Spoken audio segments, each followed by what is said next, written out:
Hey guys, it's your girl Mel B with another edition of the Love Chronicles here on Thirsty Thursday with my co-host David Peters. Good evening, everybody. So this is one of our first shows since we actually launched the YouTube page. And for those of you who have not yet subscribed, please do so.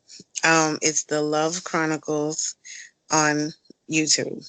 There's a couple of other channels kind of named similarly. So just look out for our banner. You'll be able to see both of us on there. But tonight we're going to be talking about question is if you had a soulmate, right? Let's say you met somebody and they swept you off your feet. Um, and unbeknownst to you, finances is a big thing, maybe for you.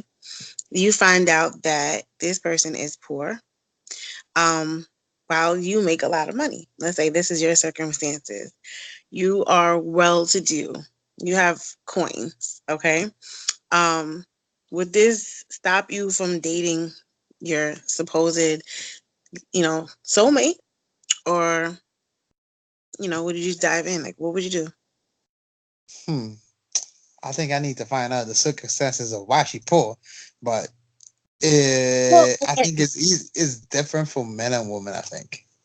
So let me give you an example. Let's say you guys went to high school together and maybe you always had a crush on this person or whatever have you. Um, and maybe your career took off while theirs didn't get there yet. Maybe they're on their journey to getting there, but they haven't made it there. And you became successful. Like, I mean, I don't know, like Puff Daddy status or something like that. So, what do you do? Is it okay? Do you support them on their journey or nah? I think you support them in your journey. I think success doesn't change you. To be honest, now it might change how people perceive you. That's the next thing. So now you gotta see if they perceiving you differently. Now, if they're perceiving you differently now, then you feel like, yo, this ain't working out. But if they kept it 100 with you from when they met you, and even from when you probably met them in high school and stuff, and they always kept it the same 100, I mean, that's cool. But if they start acting differently to match your bank account, then, yeah, I don't know. I Oh, so, don't know. okay, so what happens if you respect the fact that they really haven't reached their success yet? Hmm. See them slacking, like their ambition is a little bit sketchy. Would you still rock with them, or would it be like you need to get your shit together, and when you do, like, hit me up? I think that one might be better. I mean, you still keep it cordial with them, but you can't just like lock them off because you're successful and they're not successful. But if you see that they got a direction of what they want to do, then you stick with them. Now, if you see that they just all over the place, then it's gonna cause you to be all over the place trying to keep up with them. So Yeah, now, do you I feel like I've need been through that. right? Do you need that particular upheaval with your straight, narrow focus person? Nah, you don't need that. Hmm. So I guess you gotta see how their their their path is going or their direction is going. Do you see a plan? Do you see them executing that plan? Or maybe like, yo, they just need support just to get it. Because I think it's very hard to date somebody if you're successful and to date somebody who's not as successful as you. It creates an imbalance. Yeah. And it creates some kind of thing like, yo, I could do it. Why can't you do it? You Mm. understand me? No, It's I very get rare that you. you.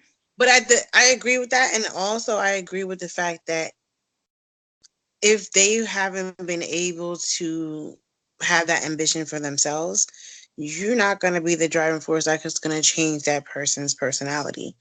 Um, and like I have been in one myself, and you can become derailed on your own path trying to help somebody else along the path that you think they should be living. And that's never going to work. No, it's not. Yeah, it becomes toxic for everybody involved. Yeah, So, because yeah, I mean, I feel like if you are truly in love with this person, or you truly believe in them and their goals, and you know they're trying to go somewhere, yeah, like why not ride or die with them?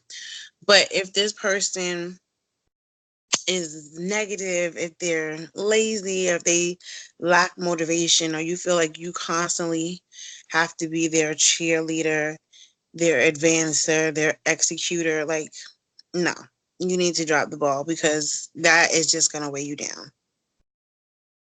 yeah. I think somebody should want to be like their significant other.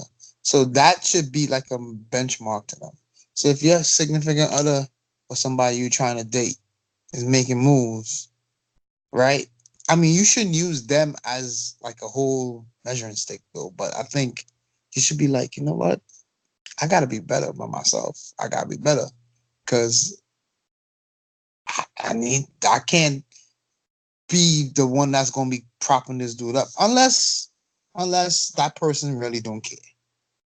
All right, it got people who out there really don't care. They rather somebody who's just chill. They have a regular 9 to 5. They like that. But I, Yeah, I me, feel like, and I'm not trying to be sexist or gender, yes, but I feel like it's easier for guys to accept it if it's a yes, girl than a girl to accept it if it's a guy. yes, I know that's shifted a bit because girls are just like helping guys yeah, out. yeah. Girls like those power moves. They like to make power moves. At the end of the day, like when you've been with this person 4 years, 5 years, 6 years, and they still sleeping on your couch and they not bringing in anything, like you're gonna be looking at them like, why are you here? And you don't want your relationship to come to that. Yeah, I think women will quicker pull the plug than Definitely. men. I Man, think men will. I'm like, like the situation was that when I was in, I'm like, hold up. I gave birth to one child. I didn't have two. So why should I be pulling your, like, I'm not your mom. Like Exactly. that's not, if a person starts to feel like that in a relationship, it's time to go. Hmm. Hmm. Yeah, So, I mean, listen, I fully agree with you. so I was watching this video the other day, and this guy was talking about the importance of what to discuss on a first date and what is important to look for on a first date. And the three F's that he came up with was your family, your finances, and what the hell was the last F? Your faith, right? So like how you value spirituality or religion or whatever. But I believe that family structure plays a huge role in certain things. So like how you were brought up is how you will be perceived in your relationship. Because a lot of times, if a guy is raised by a strong woman, he's going to be used to a woman like running things, and he'll be okay to be like, I'm okay to be here. I don't need to be here. Because it's all right to have the woman running things.